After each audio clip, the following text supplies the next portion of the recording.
so much for joining the call here on Zoom as well as on Facebook and YouTube. So what is the verse that we are going to do today? 7.10. 7.10, very nice, for 500 points. So what did we discuss in 7.8 and 7.9?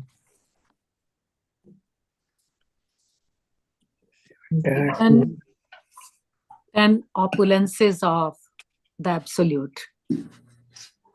Opulences of the absolute is, we are discussing that in chapter 7. I'm asking about verses 8 and 9 in the chapter. He talks about how he is the taste of water and the sun, the moon, and then also the fragrance of the earth. Fragrance, heat, Is fire. Heat and fire. Does he say he's the sun and the moon? He is the light of the sun He's and the the moon. heat and the fire. Sun and moon. What about the sun and moon? What's the deal there? He is the He's light, the light of the sun. The light of the sun and moon, right? He did not say he's sun and moon, although he is sun and moon in the sense that he's always sun and moon for everything, right? So like that. So yeah. okay, so that is good to know. And then what else? Slowly. Sound. Where? Sound from ether. Sound from ether and ability in sound from ether. Is it sound from ether? Does he say sound from ether? Is the sound in the ether? In the ether. There In you the go. Yeah, sound and comes. ability in man. Yeah. Ability in man. Very nice. What else? And the next verse? Okay, you can open the verse. Next is that heat and fire. Heat in fire. This is the Fragrance next verse, of the Mataji, earth. the Fragrance fragrance of the earth. Okay, What is let's give everybody a chance, right? Don't hog all the properties. Okay. So Tapa, you were trying to say something. Yes, Mataji, because the next verse means takes 9. He is the fragrance of the earth. Fragrance of the earth. Okay, yeah. Original fragrance of the earth. Original fragrance of the earth. Okay. And he is also heat in the fire. Yeah, heat in the fire. Vindavali Mataji said. Yes. Okay. And life of the all lives. He's life of all life, right? And he is the penance of the Ascetics. Penance of the ascetics, yes. And yes, last time we were talking the difference between penance and austerity, right? Did we do it? Mataji, can you please just describe a little bit penances of all ascetics? What does that mean of all ascetics? What is an ascetic? sages. I don't know. A saintly person. Saintly person is an ascetic. Okay. Yes. So saintly persons, they do. They will do some sort of austerity. Do you know? That you do anything like that? When we fast. When we fast, yeah. When we get up early in the morning, wake up early in the morning. Right. So our ascetics are, ascetics are people who will restrain themselves from, right? Because they are disciplined. Discipline basically means, not letting the mind let loose, right? Because the mind is like a horse.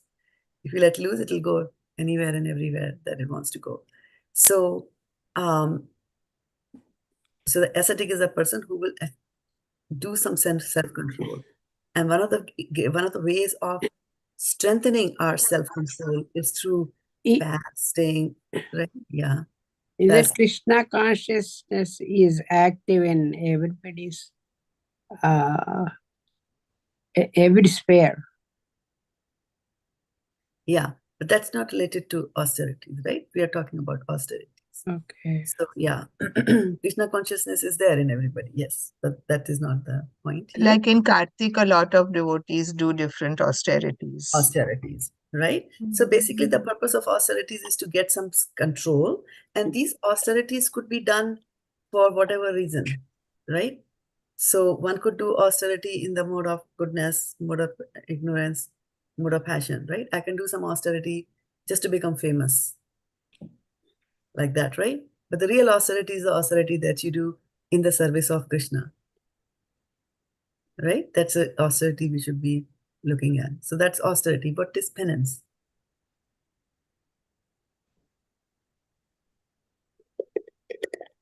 Penance is prayashchitam, right? When you have atonement, when you have made a mistake, and now in order to rectify for that mistake, you are trying to do something, put yourself through some kind of a difficulty so that you remember that you will not do it again. Okay? So penance is a punishment, self-imposed punishment that we do, right? In order to overcome something that we have done in the past and could atone, try to negate it, right? But so sometimes you see that people will say, okay, I killed a cow. So they will say, okay, give a cow in donation, like that, right? So it's like you balance it out one on one. I did something wrong, I'm doing something good, it balances out, right? Certain things can balance out, not everything. But however, Srila Prabhupada mentions that that although you might do atonement, right? If you do it, for example, a thief, right? A thief is given prayashchitam. Okay, you did this thing, I'm going to give you, I'm going to beat you, I'm going to throw you in a dungeon, things like that. And then afterwards, after staying there in the dungeon, after the thief comes out, as soon as he comes out, he again goes and steals. And the reason for that is that the tendency in the thief to steal has not gone. So we have to remember that prayashchitam will not remove the tendency. It is just balancing it out one on one. You did something, okay, I'm going to negate it by doing that. So my karmic reactions stay put, right? So that's one thing. Now, so remember what we have to do is to root out the very desire to do those, commit those offensive things. And how will that desire go away? Desire to do those offensive things go away? They will go away not by us, atoning or us giving some money, anything like that, right? It only goes away through devotional service. When you engage in the service of Lord Krishna, then all these other material desires will go away. They will naturally go away. As we all have seen, right? When we came into Krishna consciousness, we were saying, I don't know where the onion garlic went. I don't know where the meat went. Automatically it goes away because Vishaya vinivartante nirharasya dehina rasavarjam rasopyasya param drishtva nivartate. So in 2.59 of Bhagavad-gītā, Krishna is saying that if we forcefully try to not do anything, control ourselves, so, you might not do it, but the taste for doing that still remains. And the same thing happens when you do prayashchit or atonement, or penance, is that you are doing it, but the taste and the desire still remains. You have not yet stopped thinking about it. So maybe everybody is keeping a fast, so you're also keeping a fast. But the desire to eat, has not gone. So slowly, as you get more into Krishna consciousness, that desire itself, to eat for my own self will go away. I'll just eat to sustain my body so that I can do worship of Krishna, I can do devotional service to Krishna, like that. Okay? So that's very, very important that sometimes people will say, okay, you chant this mantra. And so many times, and then you'll be done. It's fine. You chant that, and then again, 6 days later, again, you will do that. So Parishad Maharaj asked that to Sukadeva Goswami in Srimad Bhagavatam, and he says, Manye munjara shashvatam. So he says that this process of atonement is like how the bathing of an elephant. So what the elephant does, it goes into the river, it bathes itself, becomes clean, and as soon as it comes out, it'll just take some dust and it'll spray itself on all its body. And the reason he does that is because otherwise the flies will come and sit on his body. So he doesn't want to do that. But then the end result still is that, again, he was dirty. He went to clean himself and again he became dirty, right? So this is what we do. This is what just simple penance is going to do for you. You were dirty, it will clean that dirt, but it doesn't stop you from the tendency to become dirty again, right? Karmani nirdahati kintuja bhakti bhajam. But bhakti bhajam, when you do bhakti, then hida antasto hi abhadrani. Whatever is the material thing inside your heart, that goes away from practicing devotional service. So that's something that we need to keep in mind. So does that answer your question, Sataji? Yes, Mataji. Okay. So then, so we were doing a recap on 7.8 and 7.9. So Punyam Gandham Prithvim Cha, right? So now we're going to go to 7.10, but after this brief prayer to the special master. Om Jnanatimrandhasya Jnananjan Shalakaya Chakshurunmilitam Yena Tasmai Shri Guruve Namaha Shri Chaitanya Manobhishtam Sthapitam Yena Bhutale Swayam Rupa Kadamahyam Dadati Swapadantikam Vandeham Sri Guru Shri Yuta Padkamalam Sri Gurun Vaishnavamsa Shri Rupam Sagrajatam Sahagana Raghunathanvitam Tam Sajivam Sadvaitam Savadhutam Parjana Sahitam Krishna Chaitanya Devam Shri Radha Krishna Padan Sahagana Lalita Shri Vishakhanvitam Scha He Krishna Karuna Sindhu Dinabandho Jagatpate Gopesha Gopika Kanta Radha Kanta Namastute Tapta Kanchana Gaurangi Radhe Vrindavaneshwari Vrishabhanu Sute Devi Pranamami Hari Priya Vanchakalpa Tarupyascha Vipa Sindhubhya Evacha Patitanam Pavanebhyo Vaishnavebhyo Namo Namaha Gopremanande Hari Hari Bol Samast Bhagavad Vinashak Narsimham Dev Bhagwan Ki Jai. Okay, so I'm bringing up verse 7.10 on a screen close to you. Please confirm somebody that you are able to see your screen as I'm sharing it. My screen as I'm sharing it. Yes, Mataji, you can Can you see. see that? Okay, that's good. 7.10 Bījam mam sarva-bhūtānāṁ viddhi pārtha sanātanam buddhir buddhimatām asmi tejasvinām aham. Bījam, the seed, mam, me, sarva-bhūtānāṁ, of all living entities. Viddhi, try to understand. Pārtha, osana Pṛthā. Sanātanam, original, eternal. Buddhiḥ, intelligence. Buddhimatām, of the intelligent. Asmi, I am. Tejaḥ, prowess. Tejasvinām, of the powerful. Aham, I am. Translation. Osana Pṛthā, know that I am the original seed of all existences, the intelligence of the intelligent, and the prowess of all powerful men. Purport by Srila Prabhupada. Srila Prabhupada ki jai. Bījam means seed. Kṛṣṇa is the seed of everything. There are various living entities, movable and inert. Birds, beasts, men, and many other living creatures are moving living entities. Trees and plants, however, are inert. They cannot move, but only stand. Every entity is contained within the scope of 8,400,000 species of life. Some of them are moving and some of them are inert. In all cases, however, the seed of their life is Kṛṣṇa. As stated in Vedic literature, Brahman, or the supreme absolute truth, is that from which everything is emanating. Kṛṣṇa is Para-brahman, the supreme spirit. Brahman is impersonal and Para-brahman is personal. Impersonal Brahman is situated in the personal aspect that is stated in Bhagavad-gītā. Brahmano hi pratistaham, that verse from chapter 14. Therefore, originally Kṛṣṇa is the source of everything. He is the root. As the root of a tree maintains the whole tree, Kṛṣṇa, being the original root of all things, maintains everything in this material manifestation. This is also confirmed in the Vedic literature, Kaṭha Upaniṣad 2.2.13. Nityo nityanam nityanam tejas chetanas chetananam eko bahunam yu vidadhati kaman. He is the prime eternal among all eternals. Nityo nityanam.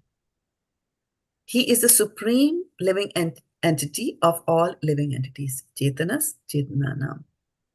And he alone is maintaining all life. One cannot eko bahunam yo vididhati kama. One cannot do anything without intelligence.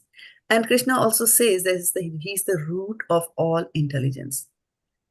Unless a person is intelligent, he cannot understand the Supreme Personality of Godhead, Kṛṣṇa. Now, how is intelligence connected to Kṛṣṇa? Because he is the root of all the intelligence. So if we are intelligent, yeah. But in the terms of connection, connect. What's the word for connect in Sanskrit? Connect means Sambandham. Sambandham is connection from a different, the other meaning of, I'm just talking about. He is the originator. No, Yoga. Yoga. Muscles of Yoga. Who said yoga? It's Surabhi. Surabhi said yoga for 1,000 points, right? Yoga. Now I was asking that how is intelligence connected with yoga? What is the word? What word do you use for when you use intelligence to connect with God? What is that called? What is devotional service? buddhi yoga. Buddhi yoga. Yeah, buddhi yoga, right? Jnana yoga. No. Buddhi in intelligence, right? Gyan is knowledge, and intelligence is the ability to discriminate between good and bad. Right? Gyan is knowledge. Gyan is just knowledge. Himalayas are so tall, in so many species of life, this and that, right? That is Gyan. But the buddhi will be able to discriminate and say, okay, having a glass of alcohol, is it good or bad? That the intelligence will tell you. Okay? So in today's verse, he's saying, what is the Lord saying? He's saying that buddhir buddhimatām asmi. I am the intelligence of the intelligent.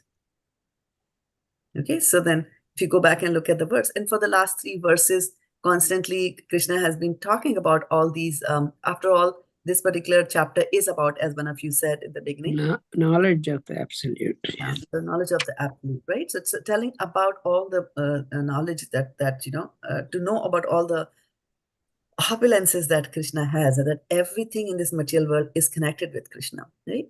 So he said here in chapter 8 that I am the taste of water. I am the light of the sun and the moon, the syllable Om in the Vedic mantras. I am the sound and ether and ability in man, right? So here he talked about ability in man. Then again, I am the original fragrance of the earth, and I am the heat and fire. I'm the life of all that lives, and I'm the penances of all the ascetics. So if somebody is able to do penances or do austerities, that capability to perform such stringent austerities comes from Kṛṣṇa. Okay?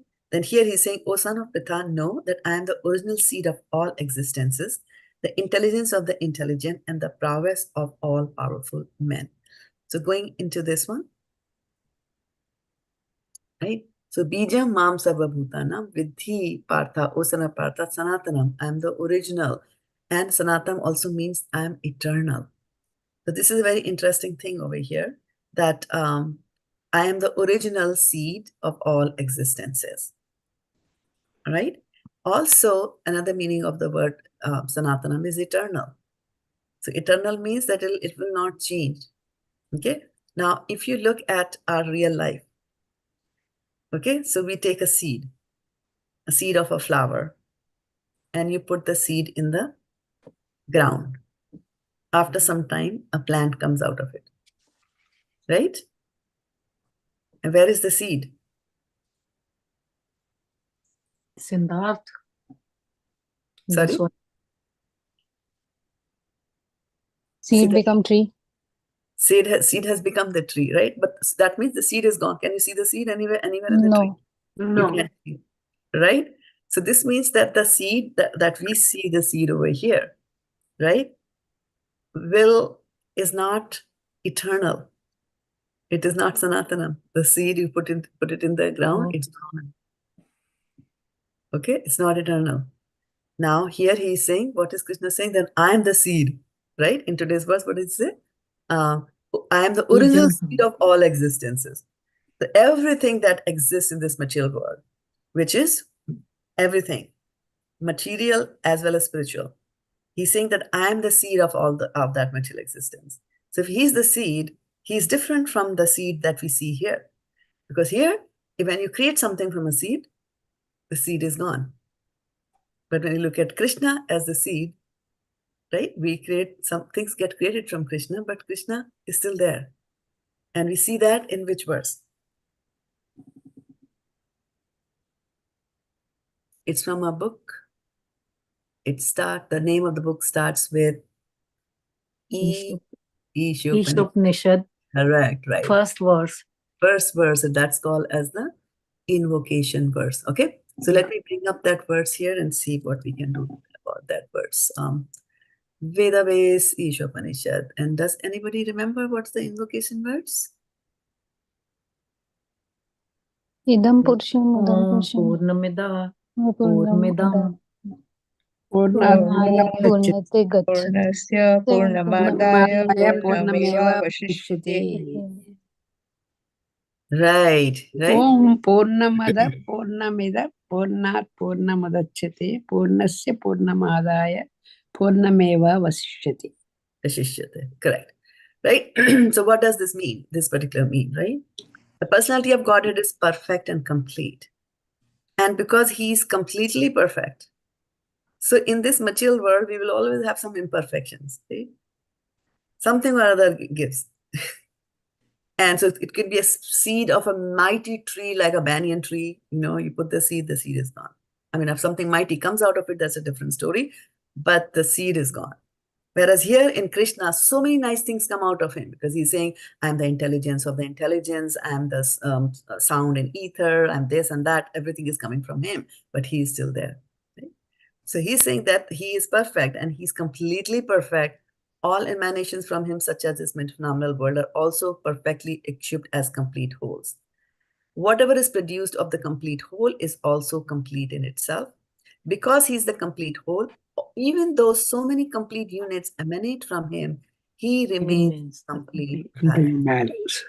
So it was very interesting for me when I was studying mathematics, and they brought in this algebra at 8th grade or something like that, when they brought in the concept, and a lot of the mathematical concepts, and mathematics, of course, originated in India, and so Aryabhat and all that. But now, when we look at it from the eyes of devotion, then we realize that all the mathematical formulas are used, basically, especially the set theory and that advanced algebra, they're all in connection with Kṛṣṇa. Okay? So here this verse is saying, Purnat Purnam Udachyate, Purnasya Purnam Evaya, Purnam Eva Vashishyate. That from the complete whole, if you remove, then whatever remains is also complete whole. And we do not see anything like that in this material world, right? You have $1 million, you take out $500,000, what remains is not $1 million. Fortunately, it diminishes, right? So things diminish, things perish, things get exhausted. Vyaya is kharch ho jata hai, right? Vyaya is kharcha. But Kṛṣṇa is avyaya. Avyaya means he does not get exhausted, no matter what you do. There's so many universes come out of Kṛṣṇa, right? You see in this material world, we have kidney transplant, right? So somebody is sick, the child is sick, the wife is sick, or the husband is sick, and a person donates one kidney. So they took out one kidney from the body. How many kidneys remain in your body? 2. 1. Two. One. Right, one remains. So that's the math of this material world that you take out. Now, when we see the picture of Vishnu, Karunodakshay Vishnu, right? We saw he was lying on the causal ocean. And what was coming out from the pores of his body?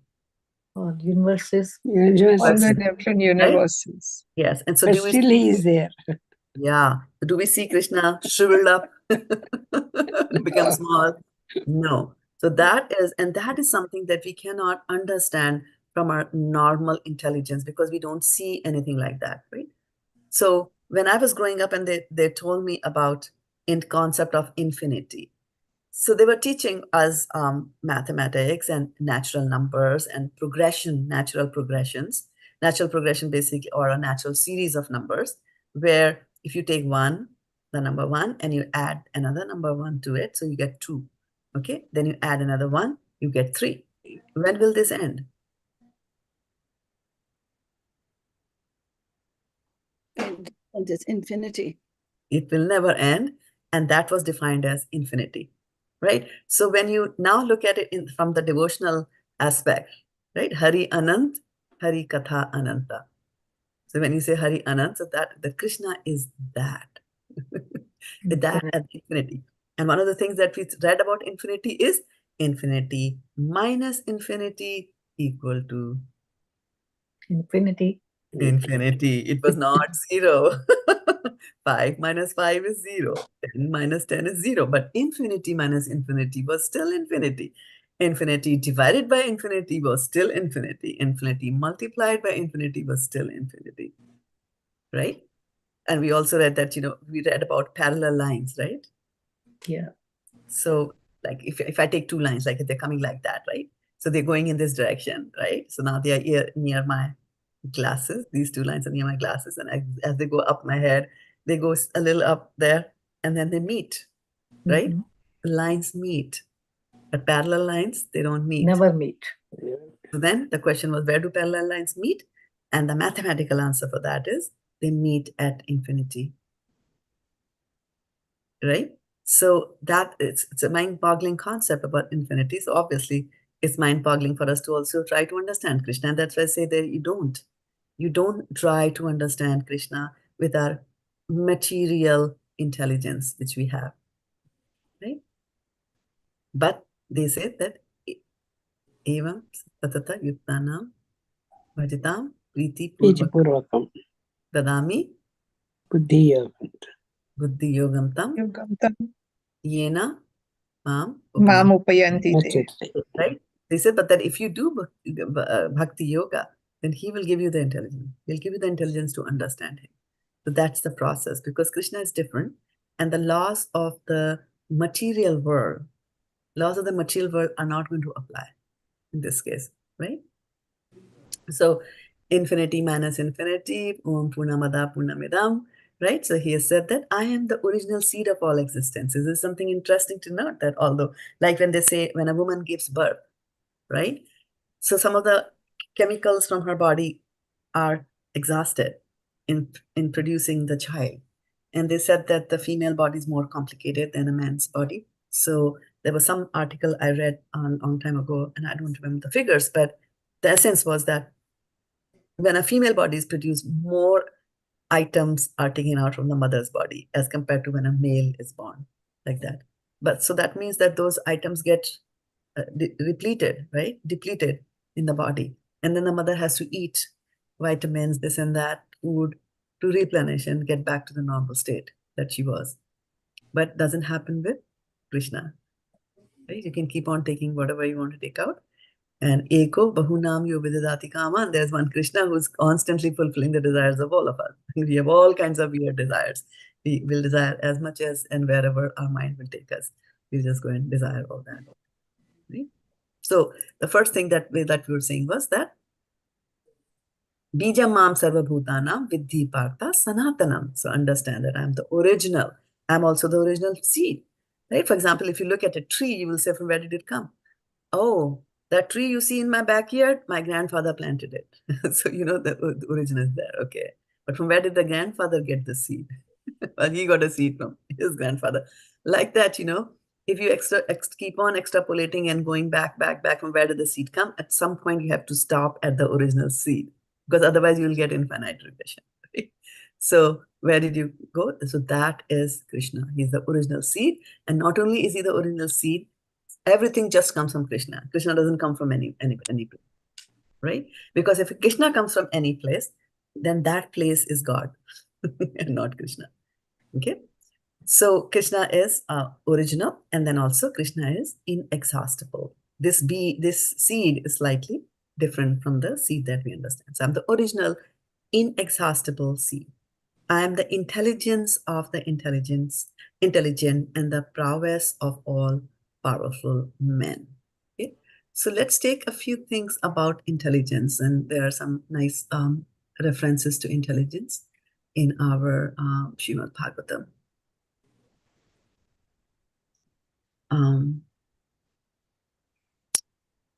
let me bring up from the 4th canto, chapter 29, verse, yeah. So this is 4th canto, chapter 29 is the famous story between Narad. Narad is explaining to King Prachina-Barhi, and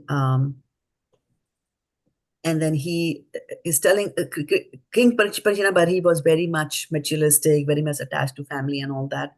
And so Narad Muni, instead of telling him directly that, hey, king, you are this and that, he tells him a story of another king, and he's called Puranjana.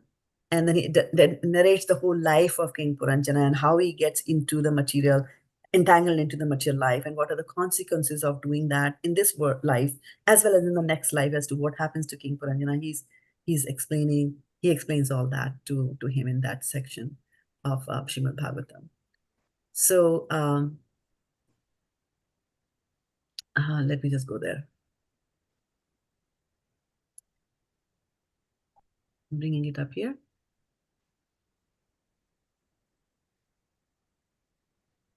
Buddhim tu pramadam vidyan mahamam iti yat kritam yam adhishthaya dehesmin pumang bhungte kshabhir gunan. Buddhim, intelligence. Tu, then. Pramadam, the young woman Puranjani. Vidyat, one should know. Mama, my. Aham, I. Iti, thus. Yat kritam, done by intelligence. Yam, which intelligence? Adhishthaya, taking shelter of. Dehi, in the body. Asmin, this. Dehe, in the body. Asmin, this. Uman, the living entity. Bhunkte, suffers and enjoys. Akshabhihi, by the senses. Gunan, the modes of material nature. So the great sage Narada is talking to King Prachina-Barhi. The word pramad mentioned in this regard, so he's talking in the previous verses, refer to the material intelligence or ignorance. So then this means now there are two intelligences, material as well as spiritual. It is to be understood as such. When one takes shelter of this kind of intelligence, he identifies himself with the material body, from the material intelligence. Influenced by the material consciousness of I and my, he begins to enjoy and suffer through his senses. Thus the living entity is entrapped, right? So isn't it a very powerful statement here? He's saying that through our senses, we enjoy and suffer also. Otherwise, for us, like senses are something very glamorous and we use it to enjoy. Sense of this, sense of sight, sense of this and that. But through that, you will suffer, okay? How can you suffer through the sense of smell? How can the sense of smell make you suffer? Sense of smell. Mataji, if we smell some food, we want to go there and eat. Yeah, that was a long-minded way of how the senses ultimately lead you to suffering. Any enjoyment, any material enjoyments that you indulge in this material world through our senses, ultimately, if they're not engaged in the service of Krishna, ultimately will lead you to some sarva thing, right? And then a very simpler thing, by the way, how you can suffer from your senses is that it often happens like, my husband doesn't have a strong sense of smell, and I have a very, very strong sense of smell. And so if there is a little bad odor somewhere, you're walking and there's some bad odor, I will suffer because of that. He doesn't. He doesn't smell it, right? So these senses can also make you suffer. A very, very sharp sense is not always a very good thing, right? In most cases it is, but not always. So he's saying that he begins to enjoy and suffer through his senses of the living entities entrapped. In material existence, so-called intelligence is actually ignorance. I know chemistry, I know physics, I know all about the history of Babylonian civilization. I don't know anything about Mahabharata, though. So that is actually ignorance. When intelligence is cleared up, it is called buddhi yoga. In other words, when intelligence is dovetailed with the desires of Krishna, it is called buddhi yoga. Now, who dovetailed his intelligence with the desires of Anybody dovetailed his intelligence? So Krishna was here 5,000 years ago, right? What was his desire? Why did he come here to this material world? Verse, please. To protect the devotees and to kill the Paritranaya, yeah. sadhunam. Pṛthā sadhanam. Naam, vinashaya dushkitam, right? That was his desire. Now, who engaged his intelligence in fulfilling his desire? Vinashaya Devotees. Arjun, correct? Arjun, Yeah, so Arjun used that. He dovetailed his intelligence. He fought the war. And in those days, the wars were not just fought just on the bahubal, not on the strength of the arms only. You had to use your intelligence also, because they would form military phalanxes and things like that, right? So it is called, when intelligence is dovetailed with the desires of Krishna, it is called buddhi yoga or bhakti yoga. Therefore, in Bhagavad-gītā 10:10, Krishna says, Tesham satata yuktanam bhajatam priti purvakam dadami buddhi yogam tam yena mam upiyanti te. To those who are constantly devoted and worship me with love, I give the understanding by which they can come to me. Real intelligence means, means linking with the Supreme Personality of Godhead. When this is done, the Supreme Personality of Godhead from within gives one the real intelligence by which one can return home back to Godhead. Intelligence in the material world is described in this verse as pramada, because in material existence, the living entity falsely claims things to be his. He thinks, I am the monarch of all I survey. Whatever I see, I am the king. This is ignorance. Actually, nothing belongs to him. Even the body and the senses do not belong to him, for they are given to him by the grace of the Lord to satisfy his different propensities through the material energy. Nothing actually belongs to the living entity, but he becomes mad after everything, claiming, this is mine, this is mine, this is mine. Janasya moho yam aham mameti. This is called illusion.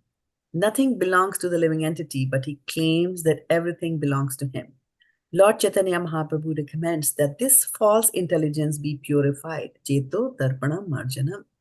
When the mirror of intelligence is polished, the real activities of the living entity begin. This means that when a person comes to the platform of Krishna consciousness, his real intelligence acts. At that time, he knows that everything belongs to Krishna and nothing belongs to him. As long as one thinks that everything belongs to him, he is in material consciousness.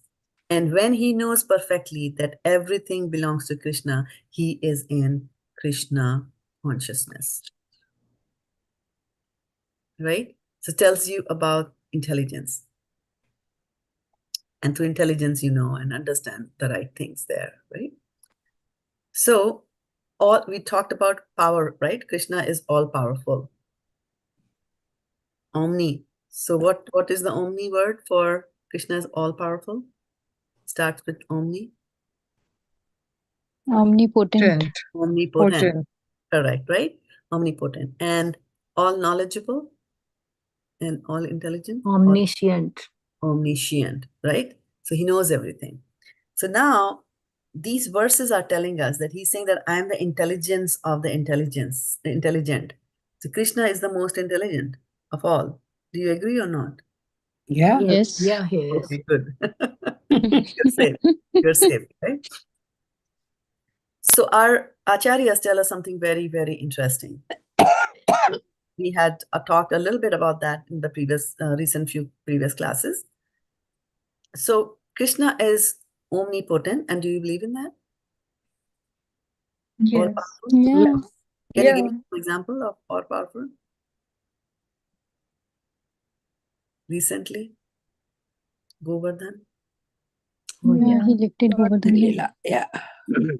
right? Right? And all those demons that he killed and all that, right? They're all powerful. So he's all powerful. Anadir Adir Govinda Sarvakarana Karana. Sanātanam is not really telling you that he's powerful, right? I'm asking what powerful, power, right? So he's all powerful. So if a person is all powerful, not just, being able to kill animals, there's one kind of a power, okay? The other kind of power is also to, like, for example, your manager. If you're working, your manager. Is he powerful or not? Yes. Your life, right? Okay. So is he capable of lifting you up and throwing you out of the window? No. No. What kind of power does the manager have? Intelligence.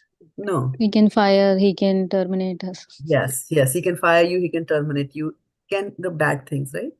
Give me some good powers of the manager. Bad is He all can promote, Promote salary you, increase. give you a raise. Yeah. salary raise and all that, right? So this means that Krishna can get things done for us, right? So when we go and pray to Krishna, asking him for something, which opulence of Krishna are we looking at? Omnipotent or omniscient? Only potent. Omniscient. And why? Because he is powerful, so we know he's powerful, so we are asking him. He's powerful, he will be able to do things, right? Just as Yeah. my manager is limitedly powerful, he can only increase my salary, right? He can't increase my husband's salary. Yeah. His power is limited, right? But Krishna is all powerful, right? So we know that. So when we go, and how many types of people go? Artho, Jigyasu, Arthati. Right? So 4 types of people go there. It'll come later in chapter 7. So they go there. And so this means that when we go to Krishna to ask him for something, we believe in his omnipotency. Okay? So, but then instead of aiming at the goal, like if you want a promotion, why is it that you want a promotion? Why is it anybody would want a promotion in their job? Working hard. Why? Because would work Raise a hard, that's why. family, support us. So they want the family to be supported. They want themselves to be supported, right? That would be one reason they want a promotion, right? Get more money. Yeah, so get more money. So then your ultimate goal was to get more money. And we are just, yeah, right? And we think that getting a promotion is going to get me more money. I learned it the hard way in America, that when you get promoted, it's not a guarantee that you get more money. Promotion is just a title like that, right? So we might just think that I need more money and this is the way to get the money. And so what did you use to come to this conclusion? Buddhi. Desires. Intelligence, right? So you use your intelligence to say, hey, you know what, if you want to get money, then this is what you should do. If I get promoted, then you will get extra chunk of money that from that after tax deduction and this and that. I will, like that it goes. So you're using your intelligence, although your aim was to make more money, but you used your intelligence to find a solution. And then you go to Krishna and you ask for him to do the solution for you, to execute the solution for you. Because we think that he is our order carrier, right? And even in the order carrier, we are thinking that, but which basically means that we are forgetting which aspect of Krishna. We went to Krishna because he's omnipotent, he'll make it happen. But which aspect of Krishna did we forget when we started using our own intelligence to find the solution? Omnipresence. Omnipresence? Omniscience. Omniscience. Yeah, omniscience, right? Yeah. That Krishna is all intelligent. So from this verse, we should also know that when we are when we are praying to Krishna, right? Our mood of prayer should not be that, I am this intelligent, I have already sorted it out. Krishna, you just do it. That's not the right approach, right? Go to the root cause and then you ask him for the root cause, that whatever is the root thing, your main aim, which is not the root cause, but your root aim, what you're trying to aim for, and let Krishna handle it. He will, guaranteed, he will handle it in much, much better manner.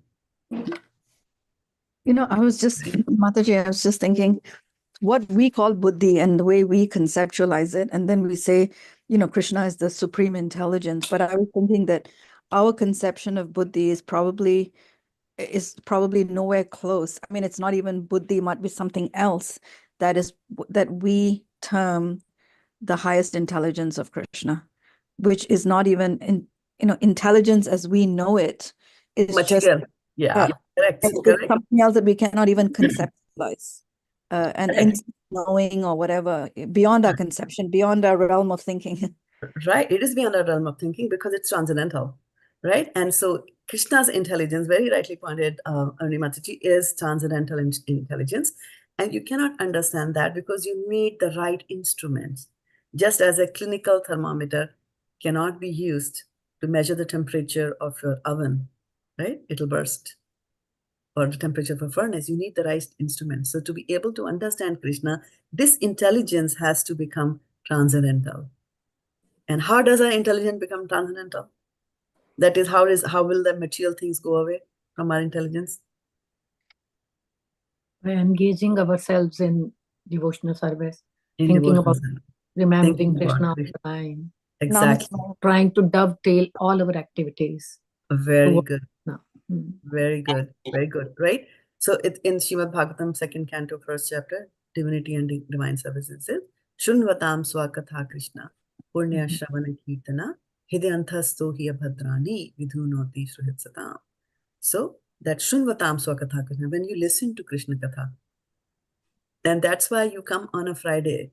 So you made some discriminations in your head. We had so many options to today. It's a Friday, and outside world offers you so many options on a Friday to what to do on a Friday evening or night, for that matter, for Sutapa. But you discriminated between this and that, and then you took a decision you're going to come here. That is, the real intelligence. So, and why are you coming here? Because you're coming to hear to Krishna Katha. Shunvatam Swakatha Krishna. When you listen to Krishna Katha, Hidantasto hiya bhadrani, that anything which is material in the heart gets vidhunoti. It gets, removed from the heart. Like that. So then there comes a question that, why do you have this desire to come and listen to Krishna Katha? And how can I develop the desire? How can I develop that taste to come and listen to Krishna Katha? There's movies. There's a latest movie by, I don't know who, Rajnikant or whoever. And people are rushing to the box office to buy the tickets. It's Friday night. Like that, right? So why does that taste come into a person like, I don't even want to watch a TV or a movie. It's a waste of time. You want to know about the movie? I'll go to Wikipedia and I'll read about it. That's all. It's a story. Why waste 3 hours in trying to understand a story and some, maybe $100 and some cheap popcorn down my throat? Why should I do that? Right? So how do we develop that desire to listen to Krishna Katha? Comes a verse just prior to that. Shushusho Shraddha-dhanasya Vasudeva Katharuchi Syan Mehat Sevya Vipra Punna Shravana Kirtana. So your desire, and this is a very different thing from the material world. It says that the desire to listen to Krishna Katha, comes when you serve the Mahatmas.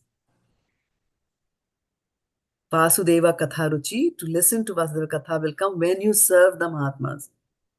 Which Mahatmas? The Mahatmas who are engaged in devotional service. It's a very different thing. If you go to a chemistry professor and clean his bathroom, chemical formulas are not going to come into your head. Right? But if you go and clean the toilet of your spiritual master, Bhagavad-gītā will be memorized by you easily.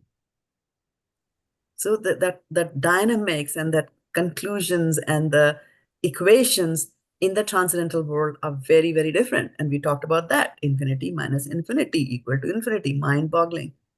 And as Aruni Mataji was saying, you cannot find that out. You can't even say, yes, I can't even tell what sort of intelligence Krishna has because I have limited capabilities of my own intellect over here, right?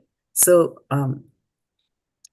so we are talking about in this particular verse, buddhi-matām, asmi, he said that, right? And then what else did he say? I'm the seed, imperishable, right? Buddhi-matām, tejasvinām, aham. So I'm the prowess of the tejasvi, the powerful people who are there, right?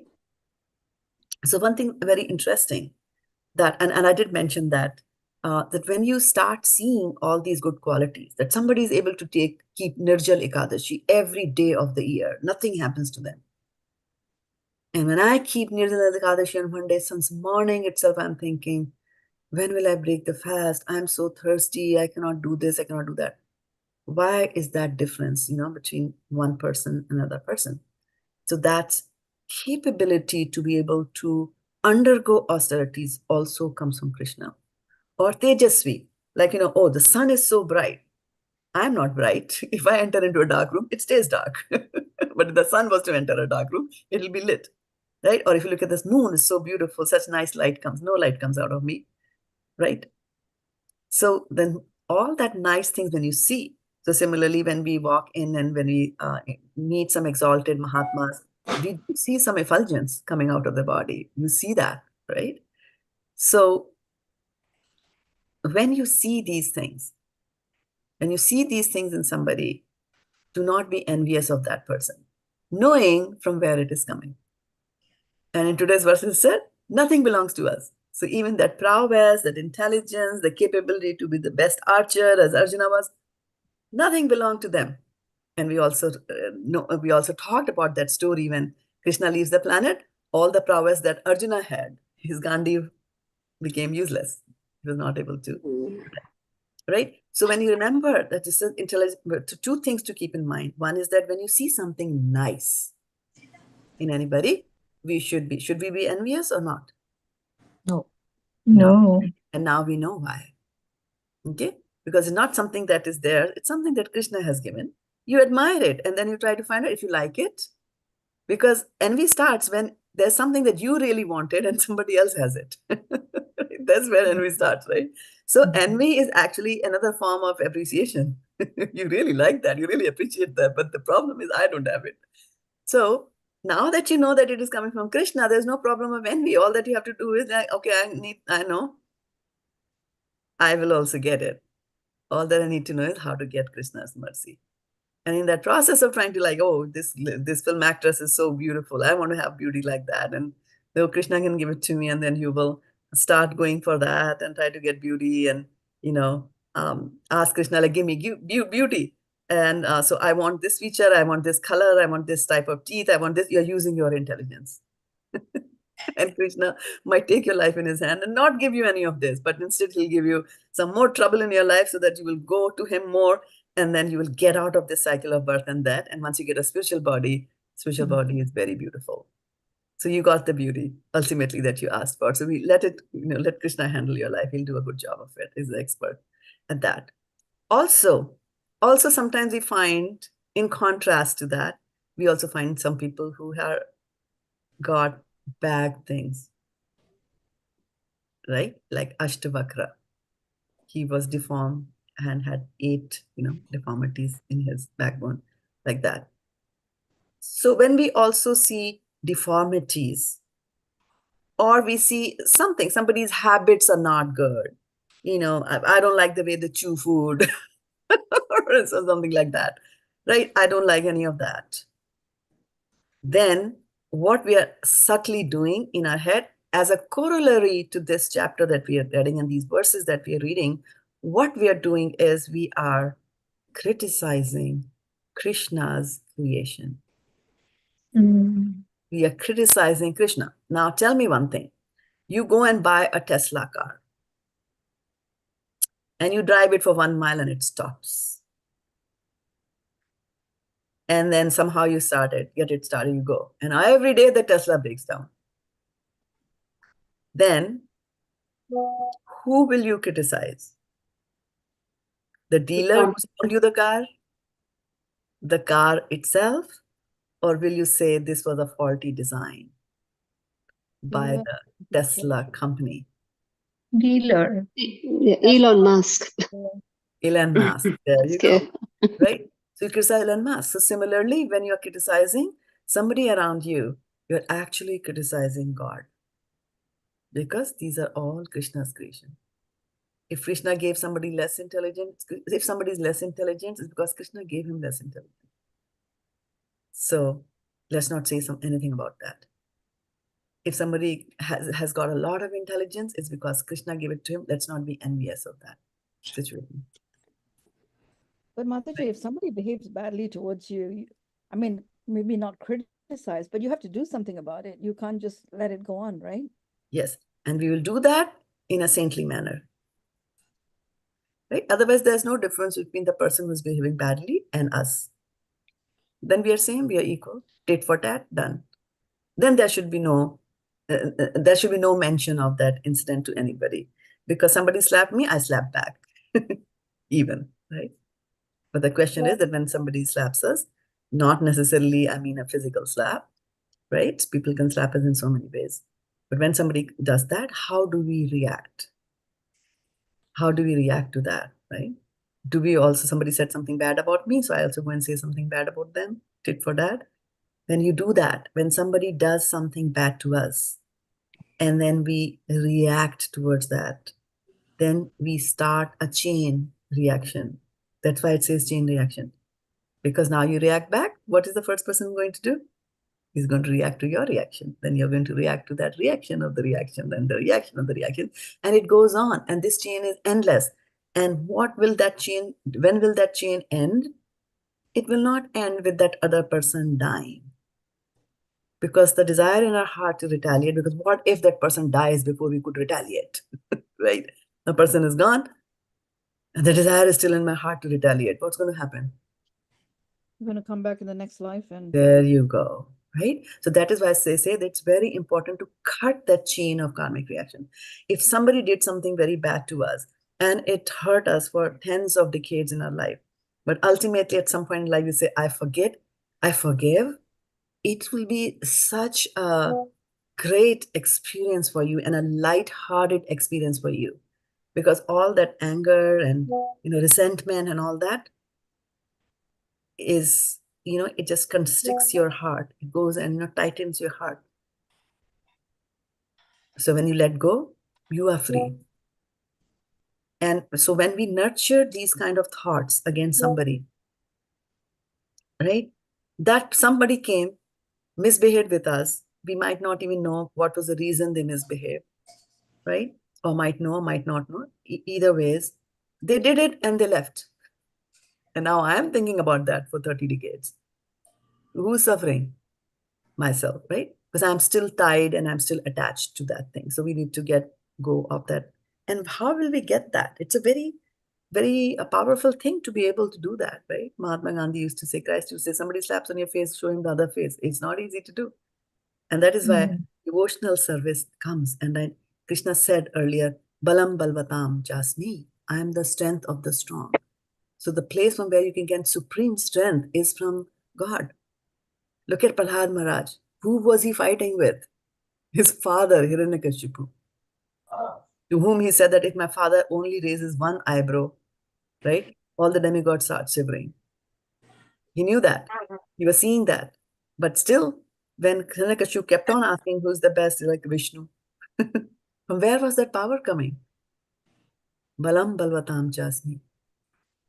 It was coming from Kṛṣṇa. So when we pursue and continue in devotional service, that strength will also come. And so all these verses are giving us a very nice example and a reason that even though we are in the material world, Kṛṣṇa has not abandoned us. He's still with us in so many places, right? I mean, it's not just that he's there in a neutral kind of a way. He's here with us in the sense that he has entered all the atoms. But no, he's within your heart. As a Paramatma, he's in your heart. And as a Paramatma, he's giving you the intelligence, right? When we hear about the creation of this material world, right? So we read about Karanodakshai Vishnu, who's lying in the causal ocean. From the pores of his body, all these universes are coming out, right? And then in the universe, we saw that lower half of the universe is filled with water. And on that water is Vishnu lying. And from the navel, a lotus comes out, right? And on the topmost part, on the topmost of the lotus is Brahma. Now, we also heard that Kshirodakshai Vishnu is Paramatma. He then enters the universe, stays in the planet called Dhruvloka, and he also enters into the heart of every living being. In the beginning, there is only Brahma. So he will enter into the heart of Brahma, and the Kshirodaksha Vishnu inside the heart of the Brahma will give him that intelligence to be able to create this world, right? So here he's saying buddhimatām asmi. So that's how the intelligence of Brahma also comes, like that. Okay. So I'll stop here and take questions or reflections here for a few minutes from what we learned. Or Mataji, yoga is into connection. Yoga means to connect. Yuj. Yes, yes. So bhakti yoga. And the true meaning of the word yoga is to connect with the Lord. Yes. Connecting with Krishna is called yoga, but there can be other kind of yoga also. Like you can take an ox, bell, and then you can connect the bell with the cart, bell gadi. That is also yoga. They're connected. Right? You got connected to the Brahma Madhva Sampradaya, where ISKCON is. So then you are also connected, yoga. But the real yoga is buddhi yoga or bhakti yoga. When you connect with Krishna, there's also karma yoga, one way of connecting to Krishna, karma yoga, jnana yoga, sankhya yoga. But the best is buddhi/bhakti yoga.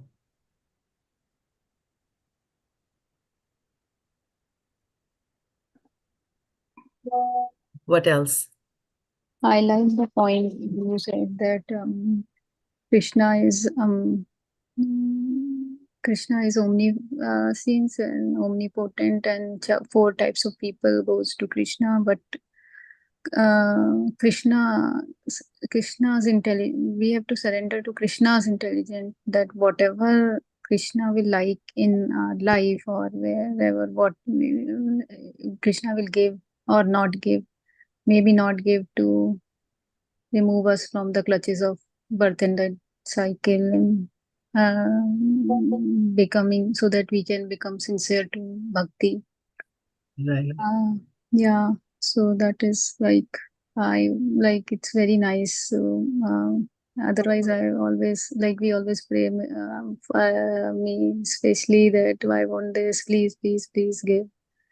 And then that's why I'm sitting here, that's why I'm doing chanting. I feel like you were saying, oh, Friday didn't go to TV, watch movie, or I thought, okay, I will get more sukriti doing this. So all is me. Yeah. And so that's why when a person is trusting Krishna's intelligence, then that person will always say, whatever happens to that person, that person will always say, okay, this is Krishna's intelligence. This is Krishna's intelligence that is working at this time. And some time ago, I told you that story of, you all know that story has been spoken by so many times, but I'll still repeat it. It's worth repeating.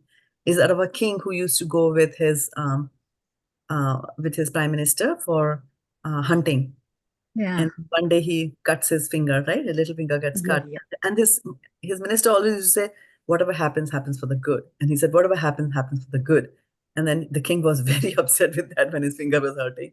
So he throws him in the dungeon and then says, okay, he let him rot there for, forever. He was so angry with it. And then one day the king goes out with the rest of his party for hunting, and then he gets lost. He goes up and finally comes upon a village. He's hearing some music. So he goes there like, oh, now I'll get food and all that. And when he goes there, he realizes that there are a bunch of dacoits and there is Chandi, and they are going to sacrifice a human being. So then the dacoits, they see him coming and they catch hold of the king. And they're going to sacrifice him, and they put new clothes on him and everything, bathe him and all that. And they are just about to sacrifice him. Then the priest who's going to do the sacrifice looks at the king's broken finger, and he says, "Oh, no, you cannot sacrifice a broken, you don't offer broken fruits to the Lord, always full fruits like that." So they let go of him. And then he realizes that, like a year ago when I had cut my finger, I was so upset, but Krishna was using his intelligence, and he did that on purpose to me. And then he goes back, and then he feels bad for his prime minister, and then he asks him to come out of the dungeon, and then he comes, and then he narrates this whole story, and he says, well, so then the prime minister is happy. He said, yeah, whatever happens, happens for the best. And then the king said, well, but I just don't understand that, all that is fine. Everything has worked out good for me. But who are you? You were in the dungeon for so many years for no reason. So what good was there that God put you in the dungeon? And then he said to the king, oh, my dear king, if you had not put me in the dungeon, who would have been with you on that hunt? I would have been on the hunt. And guess what? I have a full finger. So they would not both of us, I would have been sacrifice second. me every second. So everything happens. So Krishna's intelligence is so amazingly engaged in arranging things for us in our life. We don't like it at that point in time. At that point in time, we don't like it, but it is for the ultimate good. He's the ultimate truth, and he does everything for our ultimate good, like that. So, any other questions before we call it a day on this one? Okay, I take that as a no. Thank you so much, dear devotees, for joining us here on the call. Vanchakalpatarubhyascha Vayucha Pṛthānaṁ पतितानां Pāvanebhyo पावनेभ्यो वैष्णवेभ्यो Vaishnavebhyo Namo Namo नमः. नमः जय Shri Thank you, Thank you so Shraddha much. Mataji. Thank Thank you. you, Mataji. Hari Thank Bol. you. Thank you for joining.